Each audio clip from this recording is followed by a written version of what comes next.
National level cycling race ಪಂದ್ಯದಲ್ಲಿ ನನಗೆ ಅಣ್ಣನ ಸಮಾನ ಆಗಿರ್ತಕ್ಕಂತ ಮಧು ಪಡಕರೆ ಅವರು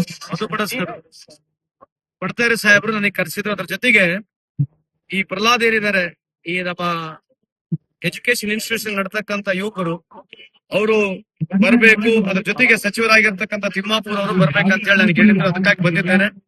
ಇವತ್ತು ಈ ಉದ್ಘಾಟನೆಯನ್ನು ಮಾಡಿದ್ದೇವೆ. ಖುಷಿ ಏನಂತಂದ್ರೆ ಮುಧೋಳ ಅಂತ ತಾಲೂಕಿನಲ್ಲಿ ಇವತ್ತು national level, state level sports ನಡೀತಾ ಇದೆ. ಆ ಸೈಕ್ಲಿಂಗ್ ಪಂದ್ಯದ ಒಂದು ಉದ್ಘಾಟನೆ ನನಗೆ ಕರೆಸಿದ್ದಾರೆ. ಅದಕ್ಕೆ ಅತ್ಯಂತ ಖುಷಿಯಿಂದ ಈ ಒಂದು ಉದ್ಘಾಟನಾ ಸಮಾರಂಭದಲ್ಲಿ ನಾನು ಪಾಲಾಗಿದೆ ಅಂತ ಈ ಸಂದರ್ಭದಲ್ಲಿ ಸರ್, ವಿದ್ಯಾರ್ಥಿಗಳಿಗೆ ಏನಾದ್ರು ಸ್ಫೂರ್ತಿದಾಯಕ ಇಡೀ ದೇಶ ಅವ್ರ ಮುಖಾಂತರ ನಡಿಬೇಕು. ಒಂದು ಕಡೆ ಈಗ ಇರತಕ್ಕಂತ ಯಂಗರ್ ಜನರೇಷನ್ಗಳು ದೇ ಶುಡ್ ಶೇರ್ ರೆಸ್ಪಾನ್ಸಿಬಿಲಿಟಿ. ಅವ್ರ ರೆಸ್ಪಾನ್ಸಿಬಿಲಿಟಿ ತಗೋಬೇಕು. ಎಲ್ಲಾ ವಿಷಯದಲ್ಲಿ ಅವರು ಅರ್ಥ ಮಾಡ್ಕೋಬೇಕು, ಎಲ್ಲಾ ವಿಷಯದಲ್ಲಿ ಭಾಗವಹಿಸ್ಬೇಕು. ಏನು ವಾಟ್ಸ್ಆಪ್ ನಲ್ಲಿ, ಫೇಸ್ಬುಕ್ ನಲ್ಲಿ, ಕೆಲವು ಮಾಧ್ಯಮಗಳಲ್ಲಿ ಬರುತ್ತೆ, ಅದನ್ನೇ ಫೈನಲ್ ಅನ್ಕೋಬಾರ್ದು.